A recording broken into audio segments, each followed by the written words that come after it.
asalaamaaleykum yéen mbokki internet yi tey dama leen a bëggoon expliquer li ñuy wooyee cookies ak site web yi quoi site web yi ñoom ñooy defar cookies yi léegi cookie moom am na ñu bari ñoo xam naa peut-être mën nañ ko dégg mais duñu xam lan lay signifier moo tax ma ne c'est quoi les cookies des sites web. léegi ñu dem ci page bi topp ci présentation bi comme ni ma ko bindee fii léegi dafa am lu ñuy wax données personnelles loolu tamit il faut ñu saytu ko xam lan lay signifier bala ñoo dem ci explication cookies yi ak nan lay fonctionner yi demee noonu. léegi ma ne données personnelles mooy lan comme ni ma ko bindee ci français nii toute information concernant une personne physique loolu mooy données personnelles. par exemple lu mel ne ces informations sont par exemple votre prénom nom date de naissance lieu de naissance adresse maanaam mooy sa prénom sa nom sa date de naissance maanaam ak sa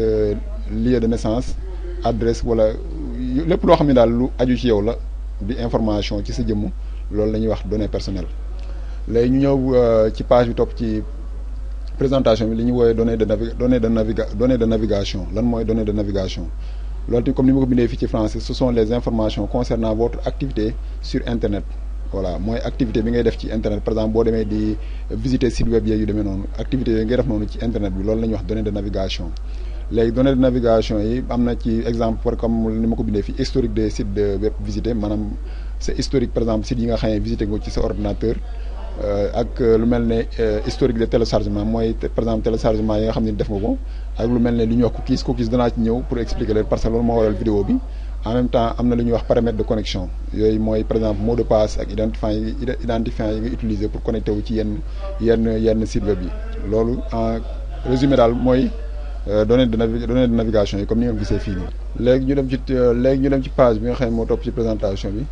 comme ni ma ko waxee nii cookie c'est pas les cookies qu'on mange parce que cookie bu ñu ko dee wax mot anglais la quoi cookie moo boo ko dee signifier li muy signifier ci anglais mooy bonbon yi nga xam ne nii par exemple dañ koy lekk daal bu dee terme signification anglais mais cookie boobu dañ ko jël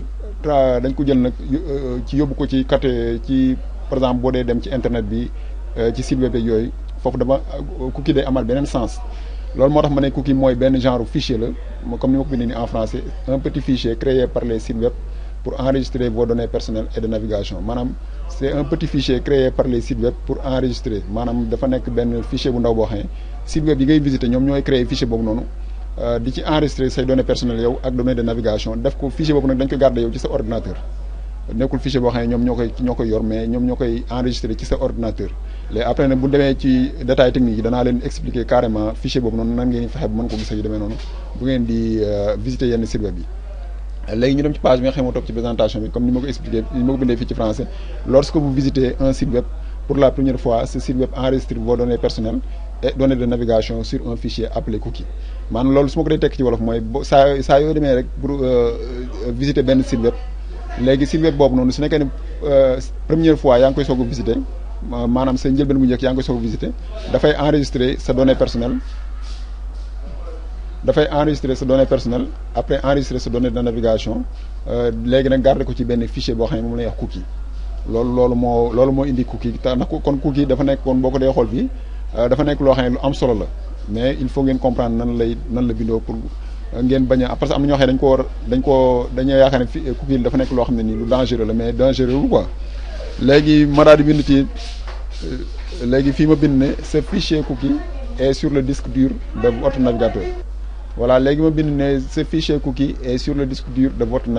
votre ordinateur maanaam fichier cookie bi dafa nekk ci sa disque dur ordinateur foofu la ñu koy enregistrer léegi après ma ne ces cookies sont appelés cookies permanents la leen wooye parce que dafa am ay façon cookies yu bari yoo xam ne nii lu ñu gën a dem nii danaa leen expliquer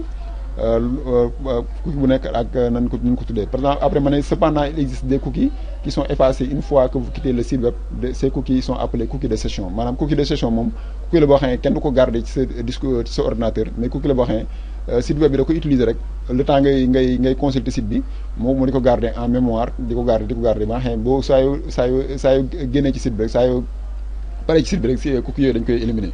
mooy cookie yi nga xam ne dañ ko utiliser lu ci ëpp bu nekkee da ngay jënd dara ci internet bi comme site yi nga xam ne dañuy jaay dara wala demee noonu par exemple mooy site yi nga xam ne nii boo demee ci internet bi da nga koy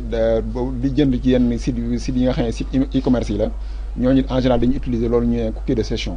ko cookie yooyu nag moom saa yoo paree rek dañ koy kii quoi dañ koy effacer moom lañ cookie de session léegi après ma ne le site web qui a créé le cookie est le seul qui peut le lire et l'utiliser loolu tamit dafa am solo trop site web bi nga xam ne moom moo jël cookie bi créé ko garde ko soit sa ordinateur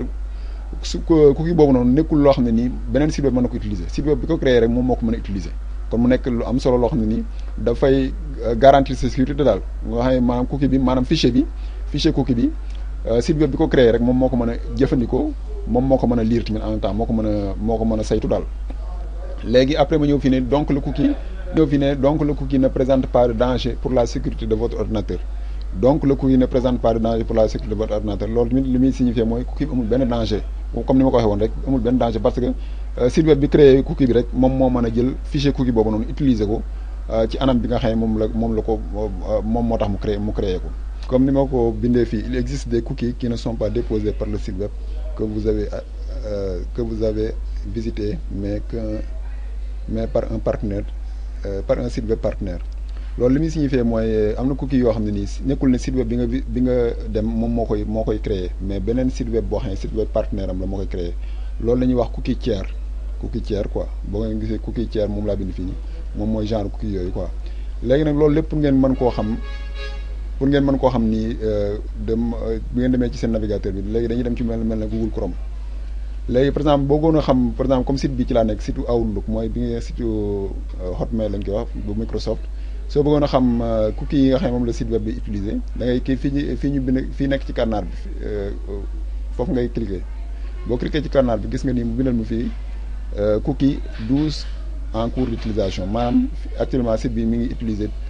12 cookies maanaam mooy 12 fichiers yoo xam ne nii mi ngi ko utiliser pour mën a am samay information samay données personnelles ak samay données de navigation voilà léegi bu dee Firefox moom da ngay dem ci par exemple bu dee Firefox par exemple bu demee ci Outlook bi fii da ngay dem ci kànnaar bi après nga cliquer fi ñu bind effacer les données cookies boo ñëwee fii da nga gis cookies yi nga xam ne moom moo nekk ci Firefox moom la ñuy utiliser actuellement nii cookies yi nga xam ne moom la utiliser fii sites yi nga xam ne ñooy utiliser cookies yooyu da nga ko gis fii quoi léegi bu dee da nga bëgg a paramétrer cookies yi pour maanaam soit nga bëgg a effacer cookies yi wala nga bëgg a gis cookies yi ni nekkee ci navigateur bi bu dee lu mel ne Google Chrome da ngay ñëw fii ci par exemple fii ci 3 boutons yi nii nga dem paramètre léegi soo demee paramètre après da ngay ñëw fii ñu bind